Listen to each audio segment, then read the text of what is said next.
have the Bible, turn with me to 1 Peter chapter 4. We've been preaching through 1 Peter. I'm excited about what the Lord has been teaching me. I hope in my prayer that God has been training you and teaching you how to deal with suffering and to do it in a Christ-like manner. Amen? Amen. I was a very weak amen. So, 1 Peter chapter 4 is where we will pick up. If you're physically able, would you stand with us in honor and reverence and read God's holy, infallible, living word, beginning in verse 1. Therefore, since Christ suffered for us in the flesh, arm yourselves also with the same mind. For he who has suffered in the flesh has ceased from sin, that he no longer should live the rest of his time in the flesh for the lust of men, but for the will of God. For we have spent enough of our past lifetime in doing the will of the Gentiles, when we walk in lewdness, lust, drunkenness, revelries, drinking parties, and abominable idolatries. In regard to these, they think it strange that you do not run with them in the same flood of dissipation, speaking evil to you. They will give an account to him who is ready to judge the living and the dead. For this reason, the gospel was preached also to those who are dead, that they might be judged according to men in the flesh, but live according to God in the Spirit. But the end of all things is at hand. Therefore, be serious and watchful in your prayers. And above all things, have fervent love for one another. For love will cover a multitude of sins. Be hospitable to one another, without grumbling. As each one has received a gift, minister it to one another, as good stewards of the manifold grace of God. If anyone speaks, let him speak as the oracles of God. If anyone ministers, let him do it as with the ability which God supplies, that in all things God may be glorified through Jesus Christ, to whom belong the glory and the dominion forever and ever. Amen. Father, speak to our hearts now and change us. We came into this place one way, and we pray that we leave like Christ. So, Father, begin to bring conviction of sin. Begin to move us from sin to righteousness. Confront us and make us more into the image of your Son, the Lord Jesus Christ. We surrender this time and ask you to have your way. May we be obedient now as good stewards of the Spirit of God, with obedience unto death. Father, do great things, for you the great and mighty God.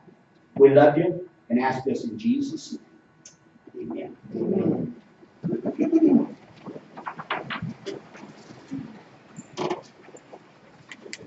Peter begins chapter 4 with the word, therefore.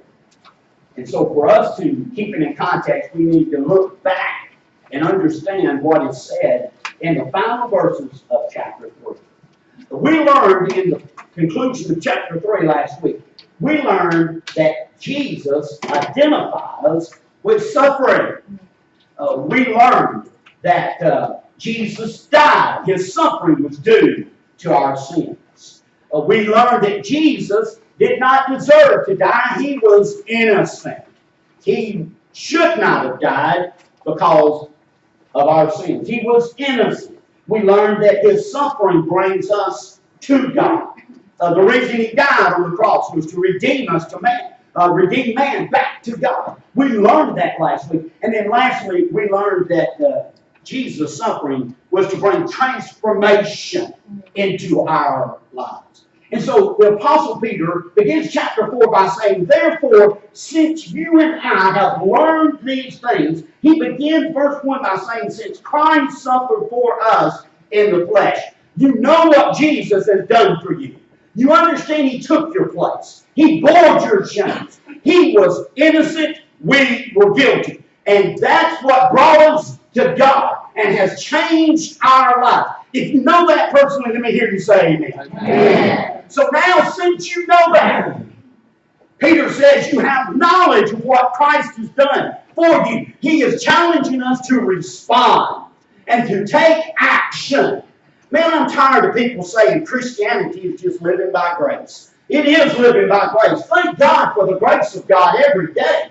The unmerited favor with God, that we don't get what we deserve. Thank God for that. But being a Christian means we live in response to what we know about Christ. And that we're to become Christ-like in all things. And so listen to what Peter does in chapter 4. He challenges us. He says, therefore, since Christ suffered for us in the flesh, he says, arm yourself. So I want to bring out 3 points today of our suffering with Christ. The Bible says that you and I are to know Christ in his suffering. We learned last week how Christ identified with suffering. And so now I want my life to identify with the suffering Christ. How many of you understand that? Yeah. So when you're going through heartaches and brokenness and shame, and you're going through guilt, and you're going through some sort of suffering physically or emotionally or mentally or financially or whatever the suffering may be, spiritually you might be suffering. When you're going through that suffering, here's what Peter said. I want you now in your suffering to identify with Christ because he suffered. And so now, here's how we're to respond. First of all, we are to arm yourselves with the same mind. What does that mean? It means to make our minds to die in our flesh. Everybody reach out there and touch your flesh and pinch it. Everybody do it now. Everybody pinch it until it hurts. Then you stop. Don't keep doing it.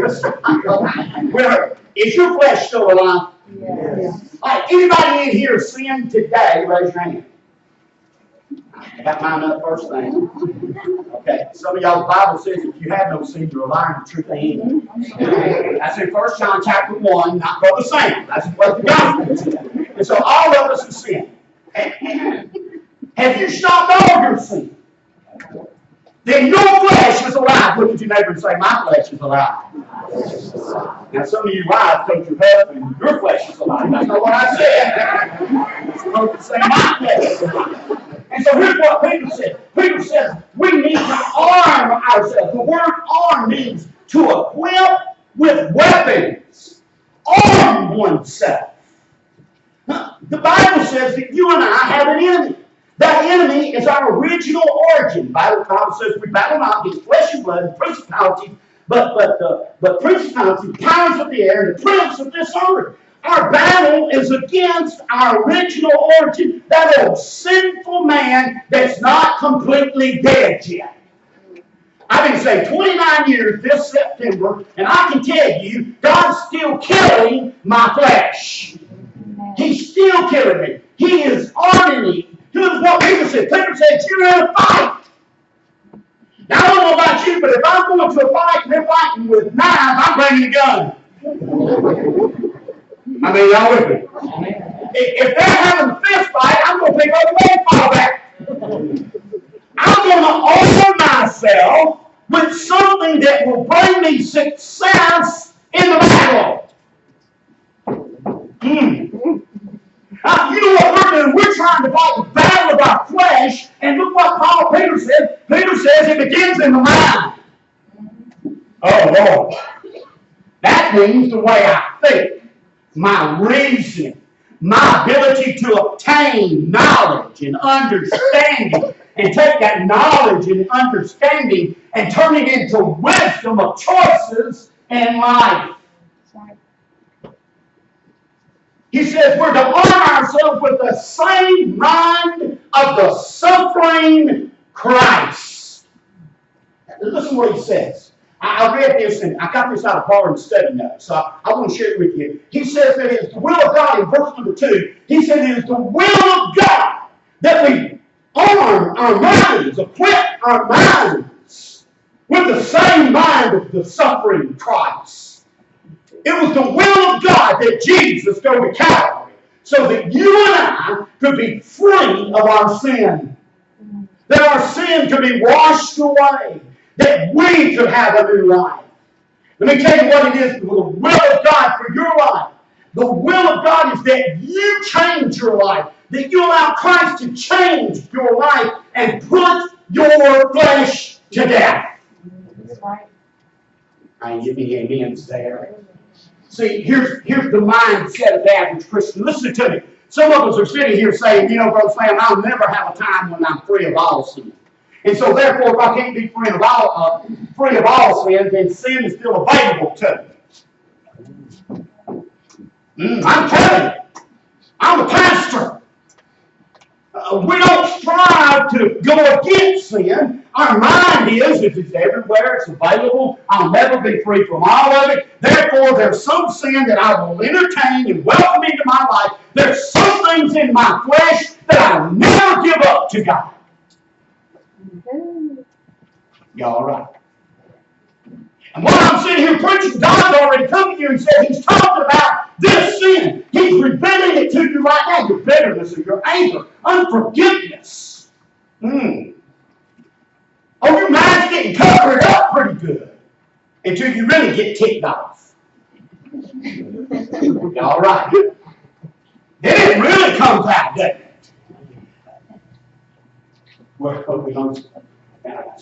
Take your Bibles and turn to Romans chapter 6. I got to show you this. I love Romans chapter 6. I got to build my case. Romans chapter 6, now it's a long passage. We're going to read from verse 1 to 10, but I tell you, it's so powerful. Y'all all right? Hey, how many of y'all will be armed against your battle against your flesh? Amen. All right, I'm trying to give you a weapon here. You're going to a knife fight with no weapon. You're getting cut up. Fight back. Romans chapter 6, verse 1. Look what it says. Wait a minute, not there, verse 5. Let's go to verse 5. I'll show you. Look at this, verse 5. Look what Paul says. For if we have been united together in the likeness of his death. Now wait a minute, brother. What does that mean? Is Paul saying that I need to go and die on the cross like Jesus? That likeness? No, here's the likeness. Calvary was the will of God for Jesus to redeem us, to forgive us, to cleanse us, to set us free from sin. You understand that? Say amen. Yeah. You're supposed to be in that likeness. In other words, you're supposed to be doing everything possible to stay away from sin, to abstain from sin, not to allow sin to impact your life. Right. That likeness. What he says. Certainly, we shall also be in the likeness of his resurrection. Knowing this, that our old man was crucified with him. What does that mean? When I come to Christ in salvation, it means that I'm giving him my sinful soul. I'm giving him the soul that is naturally a sinner because of the sin of Adam. I'm giving that soul to Christ. And I'm saying, you make me a new creation. Give me a new spirit. Put in me your spirit, the Holy Ghost. Amen. So it's supposed to be a transformation, a change. Your old man is supposed to be crucified, dead. Look at this. That the body of sin. Can I just give you a word here? That body of sin means the entire picture of sin. It does not mean, look up here real quick. I want to tell you something. I'm trying to equip your mind properly today. It doesn't mean a few sinful actions. The full body, the entire weight. Got you wet now. You said I'm going to get you. Might do that in Jesus' name. Lay hands. We call that the Baptist church playing, not down in the spirit. Amen. We're not saying in the spirit, we just not. Watch this. When Jesus went to Calvary, he didn't just go for a few actions that you don't like, that you willfully give up. He went there to die for the entire body of sin, which means he went there to die for the root problem, the nature of it. The reason you do it is because you're a sinner. And you have Adamic nature in you. So when Jesus went to the cross, he didn't go there just so that you could come to the cross occasionally and ask God to forgive you for a few actions you feel bad about. No, he went to the cross to die so you can change the nature of it. Amen. The whole body of it. This mindset that Christians have today is that I can compromise with sin. I can question sin. This past week we had people come to our Southern Baptist Convention and protest and said, we want y'all to change your sin rules. We want you to do away with saying that homosexuality is a sin, that transgender is a sin. We want you to do away with your sinless. You'd be surprised how many Baptists agree with that. Oh, that one ain't the one you agree with? What about doing things in your body you ought not do?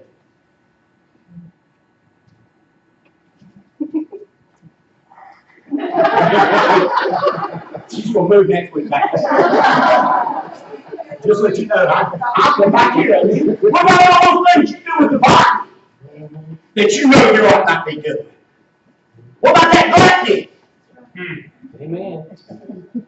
I'll leave them other ones alone. Y'all already be with them like me, but I'm talking about one that ain't up to the table. Eating more than what you really need just because you can. That's right. Y'all right? Is God still a sin? Should we maintain the mindset that I can go and eat as much as I want to eat, as much as I can eat, until it makes me sick, and not see it in the context that God sees it? It's just as evil and wicked as being a homosexual. That's right. Y'all all right? I ain't getting no amen about that either, so I'm going to get back up. Get back to my text. He says that the body of sin might be done away with, that we should no longer be slaves of sin. Did you see that in your Bible? I'm not supposed to be a slave to sin. I'm not supposed to be in bondage of it. He said, for he who has died has been free from sin. Amen. And by the way, the he there is small letters, which means you.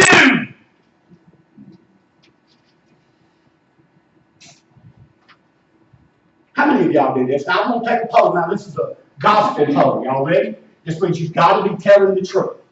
If God's watching. He's the audience today. Now, that's so. Here, I want you to raise your hand now. How many of you, when you see sin available to you, when you see it, how many of y'all know what I'm talking about? You know it's sin, but you see it there and it's available, which means you can partake in it. How many of you, when you see that sin, the first thing you say is, oh, I'm not a slave to that. I've already died to that. I'm not going to participate with that. I'm going to leave that alone. I'm going to walk away from sin. How many of you do that every time you encounter sin? Raise your hand. Let me see. I'll be dying to I'll say the baby pants. There you go. All right, did y'all look around the room? Did y'all see anybody raise their hand? So you see, we're being counterproductive to what Christ has done for us. He died and he suffered so that we can have the whole body of sin dealt with. Somebody let Jesus in. That's a doorbell, I mean.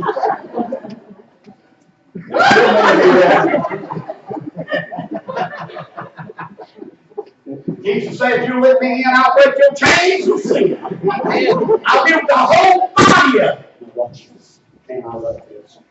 Now, here's the problem. Now, if we die with Christ, we believe that we shall also live with him, knowing that Christ, having been raised from the dead, dies no more. Death no longer has dominion over him. For the death that he died to sin once for all. But the life that he lived to God. Likewise you also.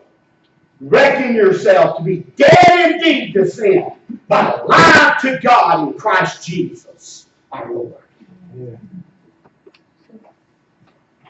You can't be alive in Christ until you're dead to you. How many of y'all come here today and say, oh boy, me and Jesus, we have this spell. I'm in Christ and Christ is in me, but you still bound in some sort of sin.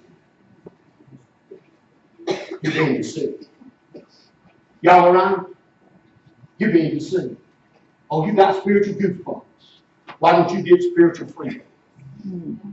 Why don't you let Christ set you free? Why don't you reckon yourself dead to sin? Which means you don't want anything to do with it. That old person's been passed away. You're a brand new person. You don't want anything to do with it. You don't want to associate with it. You don't want it attached to you. You're not going to embrace it. Matter of fact, your mindset is totally different. I don't have to sin. I choose to sin.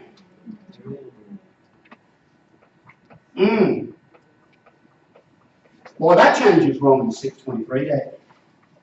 For all of us. Cut short, Lord God. No. Because my Bible tells me if my mindset is in the same mindset of Jesus, who suffered for my sin, he suffered once so all of us could be free from it. The whole body of it. And Peter says, go back to our text, Peter says, you need this same mind. You need to arm yourself with this same mindset. One of my favorite scriptures is Galatians 2:20. It says, I have been crucified with Christ. It is no longer I who live, but Christ lives in me. And the life which I live now in the flesh, I live by faith in the Son of God, who loved me and gave himself for me. Look up here just a minute. If you go, and I challenge you to do this today, we don't have time because I've got to move on to these next points because you need to arm yourself. Let me tell you, the average Christian, matter of fact, me in this room today is a Romans 7 Christian. You know what Romans 7 says a Christian can do? It's living their flesh. It's called carnality. We still have the flesh. We still enable. We still entertain. We still let the flesh mandate and dictate many of our daily life choices. And we're carnal. We're carnal. I didn't say you weren't saved, did I? I said you're carnal, you're flesh. You still let your eyes draw you to things that you shouldn't see. You still let your ears listen to things that you shouldn't hear. You still let your hands get involved touching, feeling with things that you shouldn't touch. You still let your mind wander on things to think in a way that is ungodly. We're carnal. We're flesh.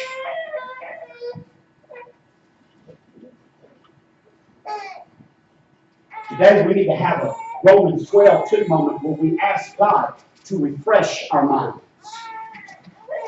to renew our minds in spiritual. Give us the same mind as the suffering Christ who died on the cross so that my whole body of sin could be dealt with. Not just a few actions occasionally, but change the person. Look what Peter says. That's verses 1 and 2. Look what he says in verse 1. He says, not only do we need to make our minds prepared to die in our flesh, arm ourselves with the mind change, but we are to forget the old man. Look what he says in verse 3 through 6. He says, for we have spent enough of our past lifetime in doing the will of the Gentiles. We've spent enough of our lives living like that. When we walk in lewdness, lust, drunkenness, revelry, drinking parties, and abominable idolatry. In regard to these, they think it strange that you do not run with them in the same flood of dissipation. That word dissipation means in the same unsaved-ness. speaking in ignorance of you. They will give an account to him who is ready to judge the living and the dead. For this reason the gospel is preached also to those who are dead, that they might be judged according to men in the flesh, but live according to God in the Spirit. And so God has come to every man. He's trying to tell every man why he suffered, who he suffered for. He's trying to bring every man into the same mindset of God. And he says the problem is we spend too much time living in the past.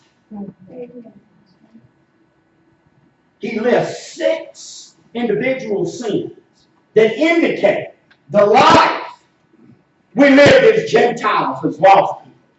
Look what he said. He said the first one is lewdness. The word lewdness, in the King James it uses the word lasciviousness. It translates unbridled lust, which means uncontrolled lust. Look up here in a minute. Let me just ask you a question now. It's just you and God. I don't know your heart and I don't know your mind. Let me ask you something. Is it possible that there's something in your life right now that is unbridled lust? It means you don't have control of it. You can't stop it. It's something that you desire to do or to be, and you do it and you be it.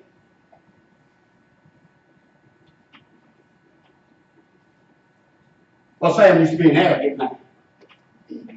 I said used to be. And you sitting there thinking, well, no, I was still thinking there. You didn't know me as a Gentile lost man.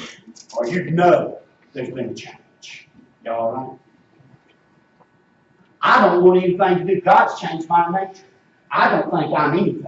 I know that I'm nothing. The Bible says there's not one good, no, not one. This way, there's nothing good in me. That even being a preacher of the gospel, I know, Nikki, there is not one good thing about Sam Johnson. Not one. The only goodness in me is the goodness of Christ himself. And I don't want to be anything. I don't want to be that old Sam Johnson. I don't want to be arrogant and think that I'm something, that I'm somebody, that I have all this knowledge and all this wisdom, and I'm God's gift to everybody and to everything. Man, that cat's dead. He was crucified with Christ. Now, let me tell you something. Can I tell y'all just bear witness? It was very painful for God to kill that man. Yeah, okay. What do you mean, Brother Sam? Hey, that man was very prideful. Did you know it was hard for a man to humble himself when he's been very prideful? It hurts to be humble and have no pride. It was painful for God to take that man that was prideful, but it was arrogant, it was selfish, self-conceived, and humble him to the point that he sees himself as nothing without God. God is never easy. Is it possible that some of us today are lewd and that we still have things that are unbridled, uncontrolled? It makes reference to what James says in bridling the tongue. How many of y'all ever rode a horse? You don't ride a horse without a bridle. I've just tried it a few times. Hard turn that horse and stop him with the mane. Some of them don't like you through with their ears. That don't do nothing but throw you off.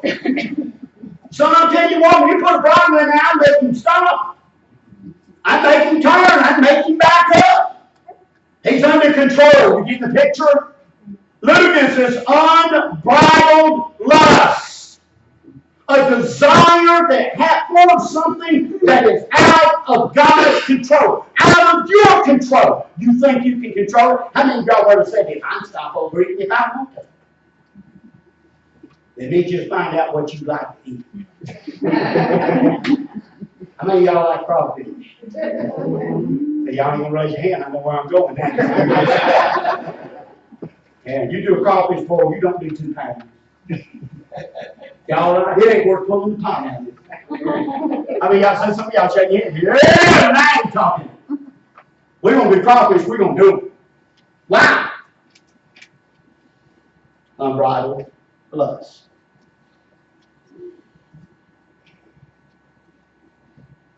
Y'all right? All right, y'all got that picture of some good answer. We got 5 people, we got hurt. What it says. He says lust You said, Brother Sam, that's the same thing. No, it's lust means a longing. Listen, a longing for what is forbidden. You know what it means to long for something, right? Well, you think about it all the time. And did you notice that he says that you're longing for what is forbidden? Look up here. You got any sin that you long for? Don't shout me down. What I'm talking about? Some of you right now thinking of it. Well, I can't wait till he shuts up. Y'all all right? Longing means it's consumed. You gonna get it. You intentional with it. You gonna do everything possible to get it. There's no boundary to that desire. Are y'all listening? Do you understand why we're walking in the flesh? Why we're carnal Christians? It's because we still put too much of our life in the past man instead of living in the present man, the Christ man. Watch it. Look at this now. Some of y'all know I ain't even here because you ain't got a problem if you don't think. Watch this.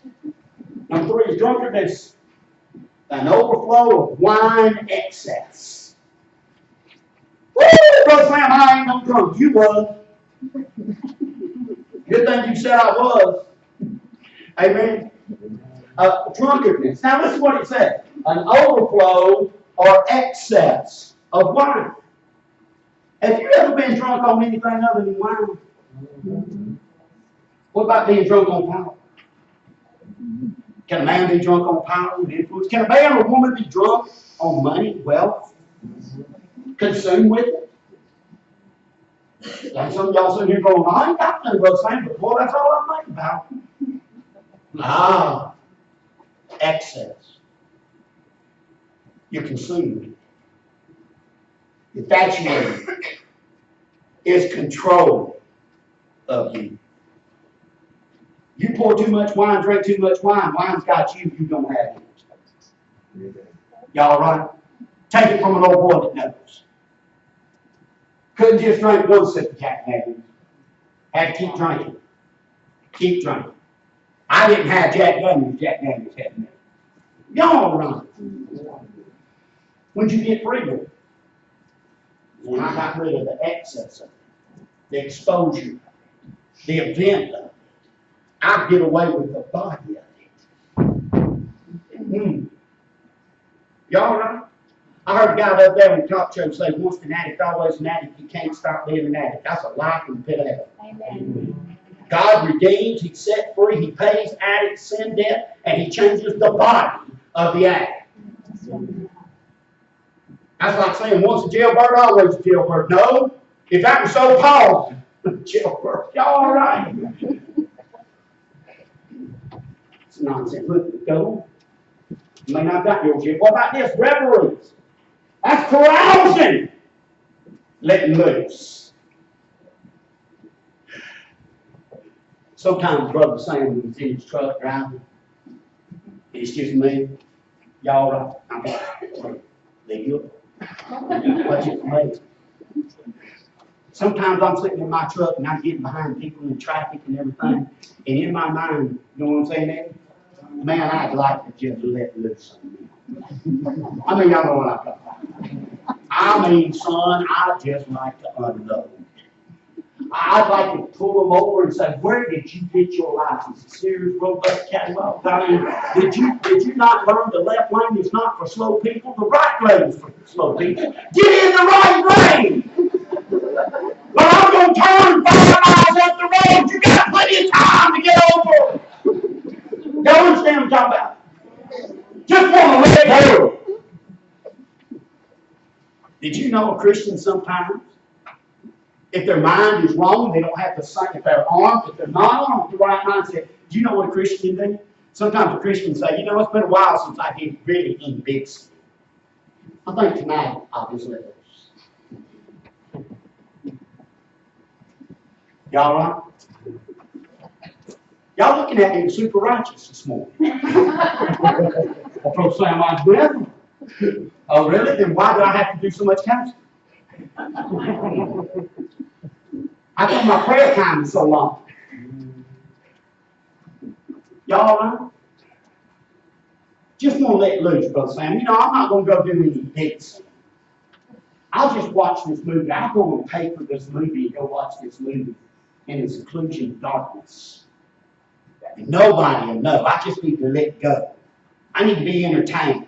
Everybody says it's a good movie. It's got too much sex and cussing. Y'all all right? Nudity. But I just need to let go. Come on now. You just didn't know the Bible says that was your old man and his revelries. You get the last two, then I gotta go. Y'all don't look like y'all liking this much. Look what it says in the fifth thing is. New King James uses the word drinking parties. King James uses the word banqueting. The Greek word means a drinking bout. A drinking bout. Well, you say, well, Sam, I'm not an alcoholic. I don't know what you're talking about. Here's what he's implying. A lack of control. Watch this, not only a lack of control, but a planned lack of control. Banqueting is a party. How many of y'all planned parties? Come on now, raise your hands. Y'all scared of raising them. You planned it, don't you? Don't you make sure the food's there? The other day we had a list of 16 party, and me and Nita went down the list, made a list of people we wanted to invite, people that she wanted to invite, food that we wanted to be there. We even got down to the games we wanted to play. We even talked about the music we wanted to listen to. Y'all all right? Was that planning with intention?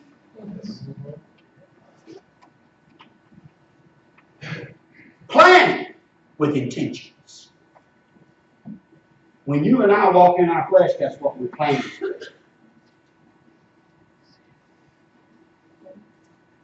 Sin don't just happen. We let it happen intentionally, with purpose and plan. Oh, y'all all right? You're looking at me like, wow, he knows a lot about what I'm doing. I'm just telling you what the text says. Drinking part. You're making provisions for sin with intention and purpose.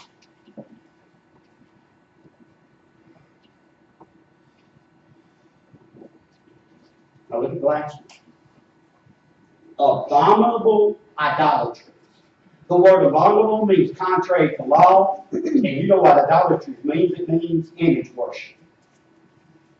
Did you know that when you and I were Gentile lost in our lostness, we worship sin? How many of y'all know what I'm talking about? You just worship.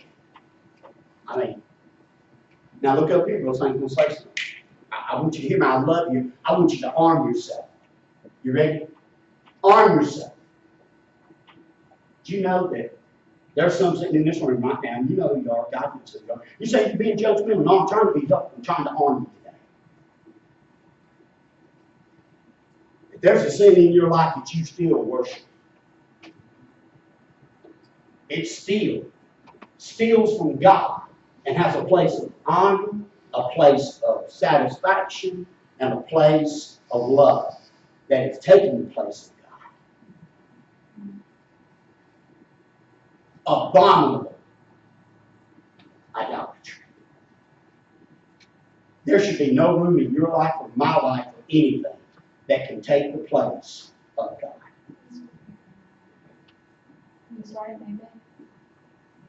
Y'all right?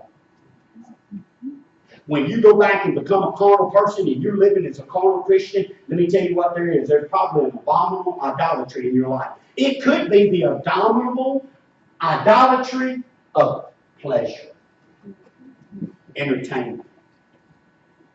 I've got to constantly be doing something to entertain myself. If I hear one more Christian say, being a Christian born, I'm going to say that, God give me courage to say, I'm going to look at him and say, that it's only born to you because you're trying to satisfy your flesh and your spirit at the same time. I got news for you. If you walk in the spirit, it's never born to encounter Jesus on a daily basis.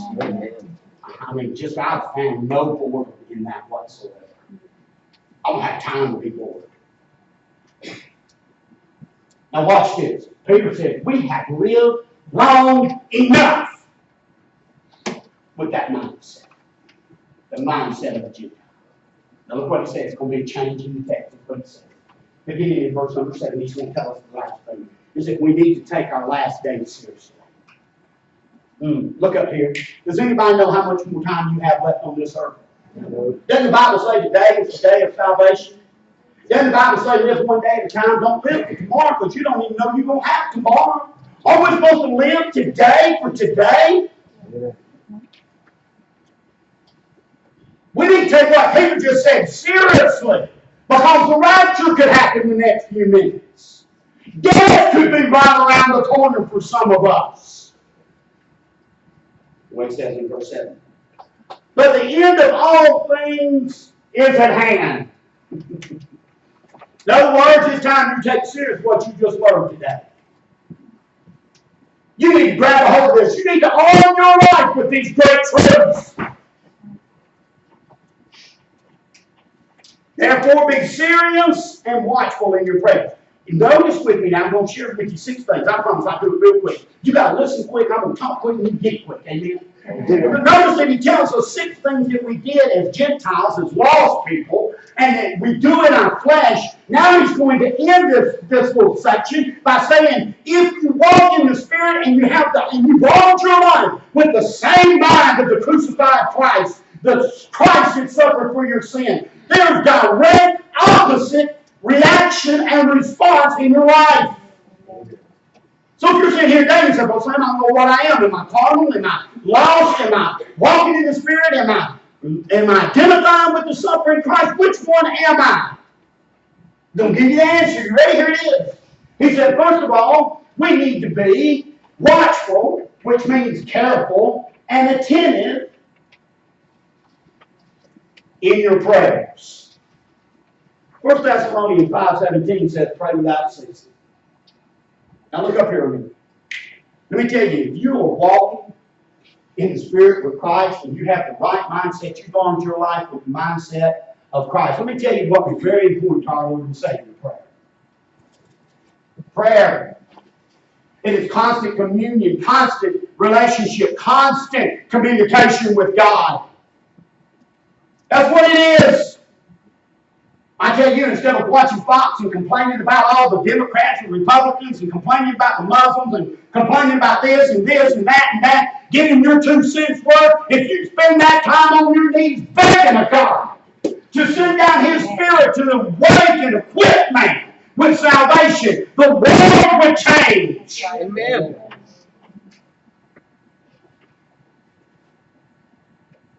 That's what Peter's saying. Let me tell you what. Person that has the mind of Christ, the same mind of Christ, he prays, she prays fervently. She keeps watch over it. He keeps watch on, very intentional with it. Nothing interferes with it. Not the television shows. Not the internet. Oh, y'all ready? Not the grandkids.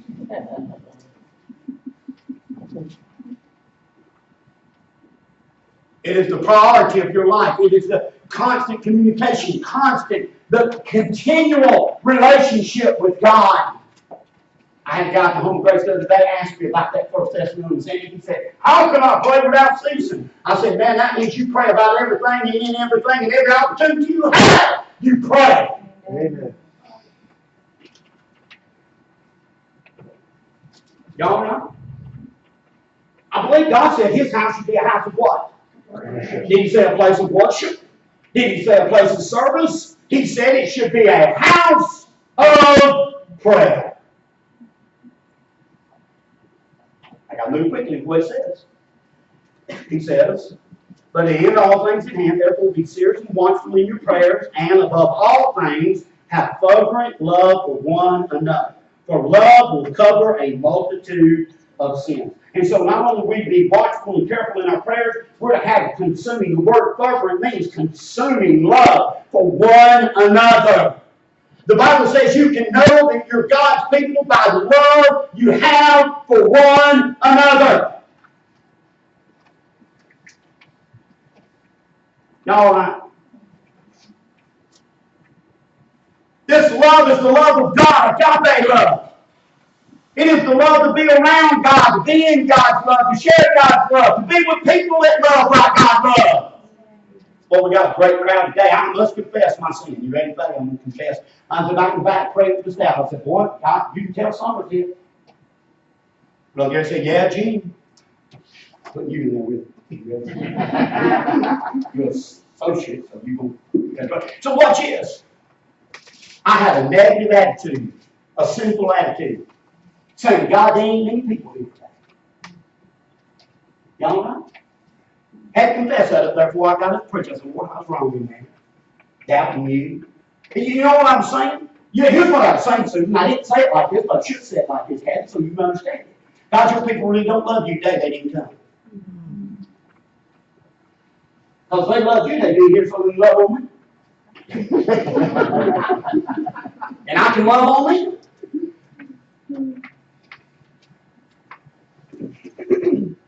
Forward path to love. I tell you what, I love me some Miss Anita. Y'all right? I love her so perfectly, I want to spend every moment I can. When she's at work, I think about her. Y'all right? Boy, I can't wait. Me and the dog is waiting for her at 4:30 every afternoon. Dog comes to the living room. She's in the bedroom all day. At 4:30, she comes to the living room. Sits by the chair by me. Man, we're looking at the watch at 4:35, 4:45. She'll be here in just a minute. We see the class, the reflection of the car go, dog bark, and I jump up. Open the door, the dog runs out. I run out. Well, y'all right. Y'all laughing at me and saying, what an idiot. No. That's fervent love. That's anticipation. I want to be. I want to be with my wife. Now, I don't know about the dog, but I want to be with my wife. Y'all right? One of the great things about Ross being here is he gets to take our youth to camp next week. They'll even go to camp. Ross ought to give you a kiss. Next week, I get to be with my wife alone. I can't wait, y'all right? I'm already planning. I think I'm on, y'all laughing at me, but listen. That's the same love we ought to have for one another. I get concerned when we can come up with excuses and reasonings for not assembling. The Bible says, forsake not the assembling of one another. Why? The body of Christ is important. We're all part of the body. We all need each other. We all want each other. We all live a life that we can't wait for the next possible time to see one another. Y'all right? When you have the right mind of Christ, you understand that Christ died for all of us. We want to get, and did you notice? Nikki threw it there. And love covers a multitude of sins. Boy, I tell you, I wish I had a dime for every time a Christian came to church that hadn't been in church in a while, and they've forgotten about the love of God. They forgot about how God cared for them, and how God died for them, how God suffered for them. And when they come in, the love of God embraces through us. And we welcome them in, and we love them, and we tell them how much God misses them, God cares for them. I'm looking at Miss Susan back there every Sunday. She goes to the nursing home to teach Sunday school to remind those people God still cares. That God still loves. I pray every week for our nursery and our children. It is not a babysitting service. It is a service of love. When we can love on those children and teach them the love of God, we ought to welcome them, ought to be grateful for them. We're all right. Well, when you've got the mind of Christ, you care about the things Christ cares about. He cares so much for the church that he died for it. Brother Sam, I just don't have time. See the 6 sins of the Gentiles. Y'all all right? Go right back over there and look and see what it is you lust or you're moved toward. The abominable idolatry. Oh, it says the next one. If you're enjoying this segment. Preacher needs a little encouragement. Have further look at one another. Passionate and similar. Watch this. Be, the way it says verse 9, Be hospitable to one another without, say the word, complaining or grumbling. What does that word hospitable mean? Here's what it means. It translates fond of guests. Fond of guests. And so watch this. Look at me, church, and I'm going to walk around a little bit. I want everybody to look at me. I want everybody to look at it. When you have the mind of God and the suffering saint of Jesus Christ, when you understand what it is, here's what, when God brings somebody here, when God brings somebody here, we ought to be fine with that. We ought to be hospitable. Hello, Brother Jimmy. Good to see you today. Glad I got to see you today. Glad to have you with us. Glad to have y'all back. It's a thrill to see you. Young man, it's awesome to have you here with us today. Appreciate you being here. Good to see y'all. I didn't get a chance to do that. So God, give me a chance now in the middle of the message. Be hospitable. Be fond of. Well, it's good to see you. Good to have you with us. To be fond of. Don't give them the cold shoulder. And watch this. We ain't supposed to go up to them and complain and go, why ain't you been here? I'll sit right here. Why ain't you been here? Where you been? What's the problem? No, I can't. That's a simple thing. No wonder you're not here. How many of y'all know what I'm talking about? Anybody ever been in the church when they treat you that way? When you walk in, you feel like, oh my Lord. I wish they had never saw me sitting here. Oh my goodness. Oh my gosh. I feel so uncomfortable. Well, be hospitable. Us Southerners are well known for that. Southern hospitality. Us Christians don't be known for it. You ought to be willing to give up your chair for a guest. You ought to be willing to give up your time for a guest. Hey, you ought to be able to give up some money for a guest if you need to. Boy, I'm so glad to see you. Let me take you to lunch. Now, wait a minute. Okay? If you ain't living here, go over and look at the Gentile. People ask you,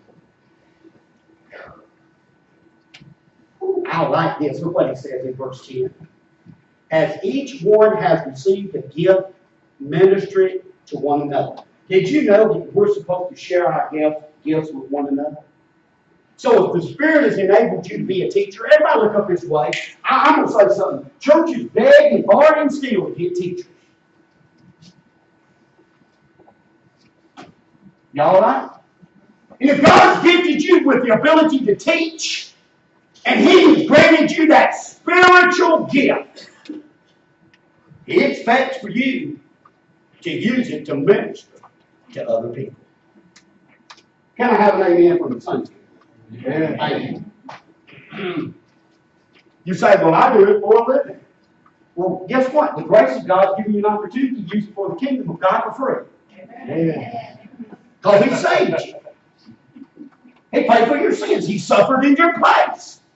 So that means I got to get up on Sunday morning and come and be there at 9:30. So guess what you're going to have to do? Suffer a little bit, get up. Get here at 9:30. Are y'all all right? All right. If God didn't say be easy, you got to suffer a little bit. 7 o'clock. It's the only day I get to sleep well. Hey, Bible says to save the Sabbath day for God is the only day you're supposed to serve Him in holiness. Amen. The whole day. Amen. Y'all all right? Y'all looking at me mean. Oh, you mean He's just not happy with my 30 minutes of listening to you rant, right? No, He's gifted you with a gift. He expects you to use it. To edify, to build up according to Colossians. To build up the saints. You know why some of us ain't armed? It's the people that ought to be telling us how to be armed don't tell us.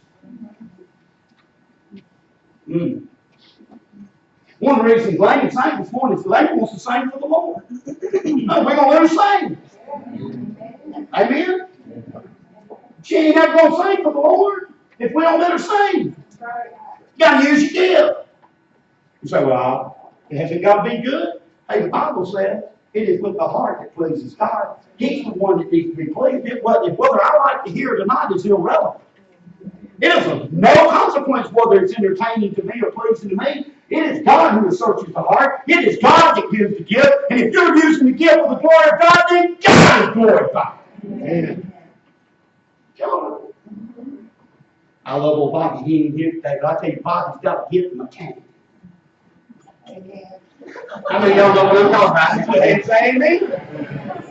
You know what Bobby's done? He's come in here and he said, I may not be gifted in teaching. I may not be gifted in speech. I may not be gifted in a lot of things. But bless God, I'm gifted in serving God's people in their vehicles. And He takes care of us. Amen. You're all right. By the way, some of you got gifts. And you ain't used them. Do you know who gifted you? Did you know you're stealing from the one that gave it? I think old Brother Joe back here got the gift of cooking. Amen? And bless God, he's the minister of food around here. If we need something cooked and something prepared, we ask Joe. Joe takes care of it for us. And man, I appreciate that. At a funeral, him and Susan ladies, they get, man, we got food to eat. Y'all right? Gail's back there giving her gift. And she's not even really gifted in that. She's just working on it. I'm not being ugly. I mean, she's willing to do it. She always has to teach everybody, what can I do? And she's making our ministry better, putting things up so we can see and giving. She's doing all that for the glory of God. The willingness is to serve and give God what God's gifted me with. He didn't gift you with the ability to sit. That's what you got as a Gentile.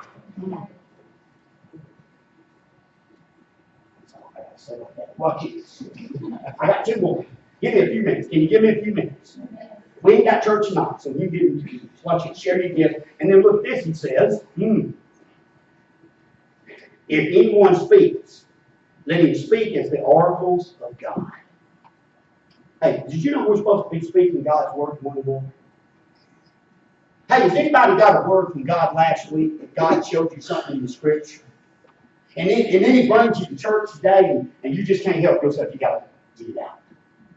If anybody speaks, you know what we talk about in the church? A lot of nonsense. Can I get an amen? Amen. There's football saying, well, who's your team beat? Spend more time worrying about that than we do about what God said through the week. The problem is we're not speaking godly things, because guess what we're not getting from God? The Word. I love it on Wednesday nights. I'll come in, Brother Gary, tell me something went on in the prison. I'll tell him something went on in the home base. God's up to something. We're speaking a word of encouragement to one another, word of edification, a word of confirmation, affirmation. God's at work, and we're part of it. Amen. I see Miss Susan back there. Sometimes she'll come and say, boy, God did something in the nursing home this week. She may tell me that today. She told me last week when she left. She said, boy, what you preach today needs to be preached over at the nursing home. Well, then you go preach it. You got it, amen? You armed yourself. Now go share it. But y'all right. Amen. There is so little word being spoken in the church today. The only time you want to hear it is when I'm doing it. And I'm not the only one God ought to be giving a word to. All right, here's the last one. Let me get this. I know, I went for a whole hour today. Watch this. If anyone ministers, let him do it as with the ability which God supplies, that in all things God may be glorified through Jesus Christ, to whom belongs the glory and dominion forever and ever. The last thing we're meant to do is minister to one another. Now watch this. Look up here real quick. If you can't do number 2, have fervent love for one another, how are we going to minister to each other?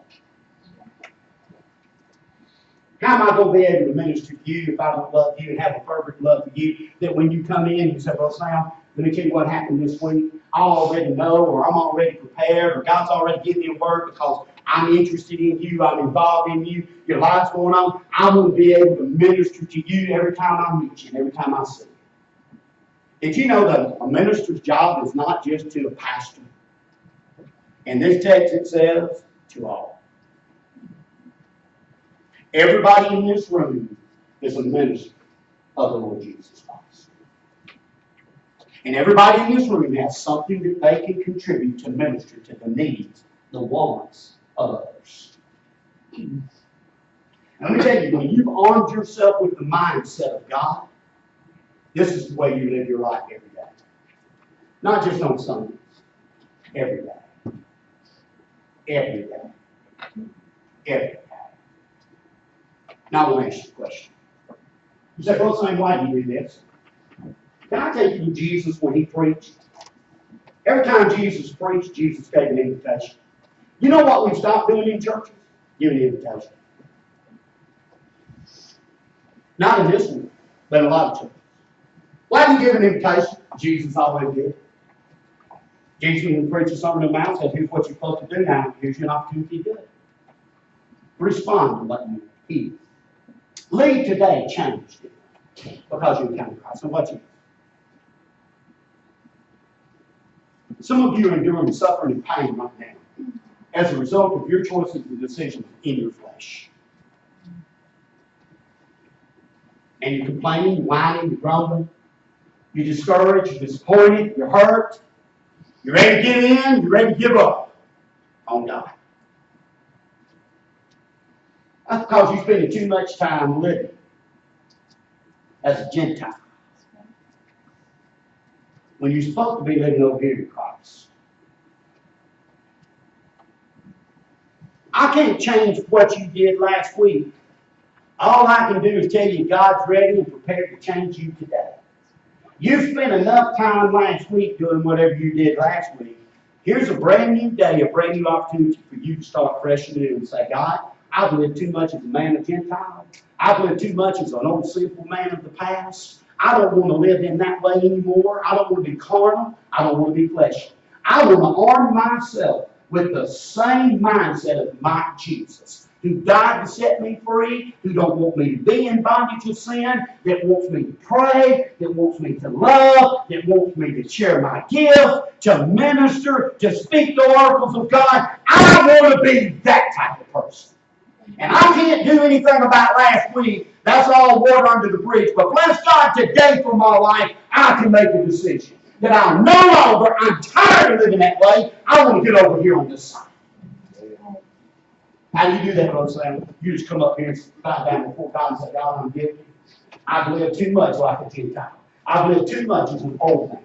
I've lived too much in that sinfulness. I want to be set free. And I want to move through confession and repentance. I want to turn, I want to come over here. I want you to change me today, God. I want you to create in me everything that Peter says in the last few verses there, verse 7 through 10. I want to become that type of person today. That's how you fix it. Now watch it. Some of you are Gentile and you can't stop and you can't help yourself because you're not saved. You may need to just come and say, God, I'm a Gentile, just plain and simple. I don't know Christ. I want to arm my life with Christ today. You need to confess your sin, repent of your sin, and invite Jesus into your heart to become the Lord and Savior. You're really only two decisions to make. With head bowed and eyes closed. Father, I preach the truth of your word, and I pray now that the Spirit, who is the Spirit of truth, would come to your people. Father, that you reveal truth. There are people here today that are living carnal, that are living like Gentiles. That, Father, live too much in their own lust and their own desires and love themselves more than they love God. That aren't willing to sacrifice, not willing to give up.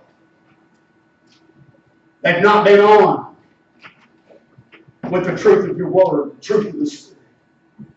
I pray that you move them from being Gentiles back over here where they should be, men and women of Christ. Maybe there's someone here today, Father, that doesn't know you, that is a Gentile, that is lost, without hope, Father, without knowledge of who you are. I pray that the Spirit of truth would come to them and reveal to them their unsavedness. Reveal to them their great need is to know Christ and know Him crucified. To arm their lives with the truth of what you did at Calvary and how you can change them. So we ask the sweet Spirit of truth today to reveal truth to us. If there's any wickedness in us, reveal it now in Jesus' name. Amen. Heads are bowed, eyes are closed. If God has spoken to you, you need to make a decision for Christ. You need to make a decision. Maybe you're here today and you need to ask Jesus to be Lord and Savior. Maybe you're here today and God revealed to you you're a carnal Christian. Carnal. You live more as a Gentile than you do as a child of Christ.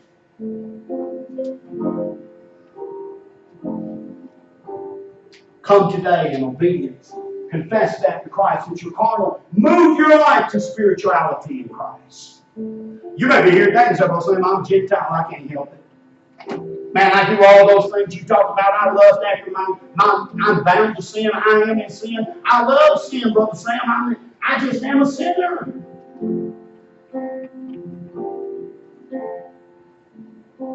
But God has just revealed to me my great need is to know Christ. To crucify my life, to kill the Gentile. Let Christ live in me.